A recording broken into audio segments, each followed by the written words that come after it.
വണ്ടി ഓടിക്കുമ്പോഴേ എന്തൊക്കെ ശ്രദ്ധിക്കുക ആ ബൈക്ക് ഓടിക്കുമ്പോ? ഒരു വണ്ടി എവിടേക്ക് തിരിയുമ്പോ രണ്ട് സൈഡ് നോക്കിയിട്ട് നോട്ട് ദ പോയിന്റ്, രണ്ട് സൈഡും നോക്കണം. പിന്നെ പിന്നെ ഹെൽമെറ്റ് ഇടണോ? ഹെൽമെറ്റ്. ഐദുന് ആ വണ്ടിക്ക് ഹെൽമെറ്റ് ഇല്ലേ? ഹെൽമെറ്റ് ഉണ്ട്. ഞാൻ ഇവിടെ വീഡിയോ എടുക്കുന്ന സമയത്തൊന്നും യൂസ് ചെയ്യലില്ല. ഓക്കെ. ശരിക്കും ഐദുന്റെ ബൈക്കിനെ പറ്റി കുറെ ആളുകൾക്ക് അറിയാൻ ഒരു ഇഷ്ടമുണ്ട്. ശരിക്കും ആ വണ്ടി എങ്ങനെയാണ്?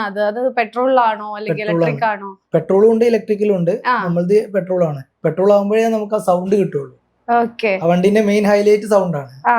അപ്പൊ ഈ ചെറിയ കുട്ടികൾക്ക് പെട്രോൾ ഉള്ള ഒരു വണ്ടി അത്യാവശ്യം എനിക്ക് തോന്നുന്നു പവറും വരുമല്ലോ. അത് 49cc വരുന്നുള്ളൂ. അതുകൊണ്ട് തന്നെ റോട്ടിൽ ഇറക്കുക 50 above വരുമ്പോ റോട്ടിൽ ഇറക്കാൻ പ്രശ്നമുള്ളൂ. അതുകൊണ്ട് 15-49 വലിയ വ്യത്യാസം ഇല്ലല്ലോ. അതുകൊണ്ടാണ് 1cc കുറച്ചിട്ട് അവർ ചെയ്തത്. അപ്പൊ അത്യാവശ്യം സ്പീഡിൽ അത് ഓടിച്ചൂടെ? ഒരു 40-30-40 സ്പീഡിലൊക്കെ. എന്നാലും നമുക്ക് സൈക്കിളിൽ പോകുന്നേക്കാളും അത്യാവശ്യം നല്ല വേഗത്തിൽ പോകും. അത് ഒന്നാമത് വെച്ചാൽ ചെറിയ സ്പീഡാണെങ്കിലും നല്ല സ്പീഡായിട്ട് തോന്നും. കാരണം ആക്സിലറേഷൻ കൂട്ടുമ്പോൾ സൗണ്ട് കൂടും. നല്ല സൗണ്ട് അതിന് 2 സ്ട്രോക്ക് ആയതുകൊണ്ട് തന്നെ.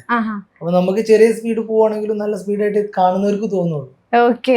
ശരിക്കും വണ്ടി മോന് ആവശ്യപ്പെട്ടിട്ട് വാങ്ങിയതാണോ അല്ലെങ്കിൽ നിങ്ങളതായിട്ട്?